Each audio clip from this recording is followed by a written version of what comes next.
যদি আমাদের দেশের সরকার সেই কাজ করেন আমরা ঐক্যবদ্ধ থাকব। আমরা ঐক্যবদ্ধ ছিলাম, ঐক্যবদ্ধ আছি, ঐক্যবদ্ধও থাকব দায়িত্বশীল সংগঠন হিসেবে। কিন্তু একই সঙ্গে যারা ঐক্য ভাঙছে, এই বিভাজনের শক্তি, যারা ভারতের ঘোষিত স্ট্যান্ড তার বিরুদ্ধে বিরোধিতা করছে, যে নিউজ চ্যানেলগুলো ঘৃণা ছড়াচ্ছে, ভারতের সরকারের পক্ষ থেকে টেররিজমকে টেররিজম বলার পরেও তার আগে পরে শব্দ বসিয়ে ঘৃণা ছড়ানোর কাজে ব্যবহার করছে, তারা আসলে ভারত বিরোধী শক্তি।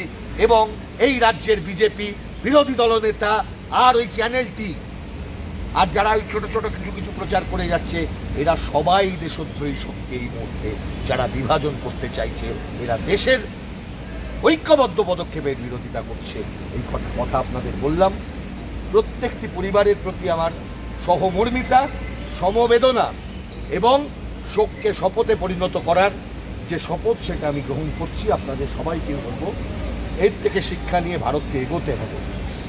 আমাদের ভবিষ্যৎ আমাদের সংবিধানের দ্বারা সুরক্ষিত। আমাদের ভবিষ্যৎ যারা আমাদের দেশকে ভাঙতে চাইছে, আমাদের মতকে ভাঙতে চাইছে, আমাদের ঐক্যকে ভাঙতে চাইছে, তাদের হাতে কোনোদিন সুরক্ষিত নয়। ধন্যবাদ। আমি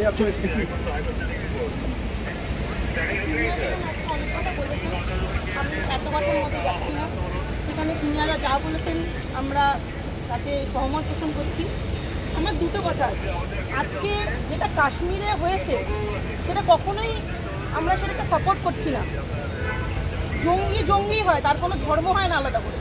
বাট এটা আমাদেরকে মনে রাখতে হবে, যারা এই আমাদের গদি মিডিয়া যেই সব কথাবার্তা বলে আমাদের একটা পরিবেশ নষ্ট করছে দেশে, তাদেরকে একটাই কথা বলতে চাই, এই যে কাশ্মীরে যেখানে ঘটনাটা ঘটেছে সেটা কিন্তু পর্যটন কেন্দ্র, ওদের কিন্তু রুজি রুটি পর্যটন থেকেই আসে।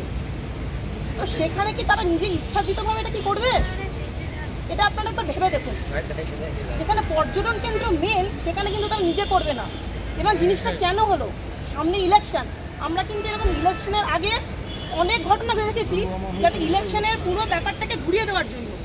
এই হিন্দু মুসলিম দাঙ্গা বাঁধিয়ে যে কারা কাদের নিজেদের সিটটা বাঁচাচ্ছে, সেটা কিন্তু এখন ভেবে দেখার সময়।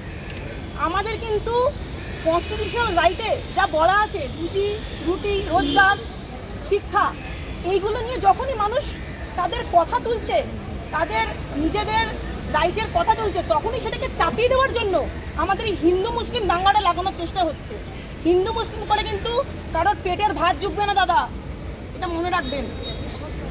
আজকে আমার সিনিয়ররা যা বলেছেন সহমত পোষণ করে আমি আমার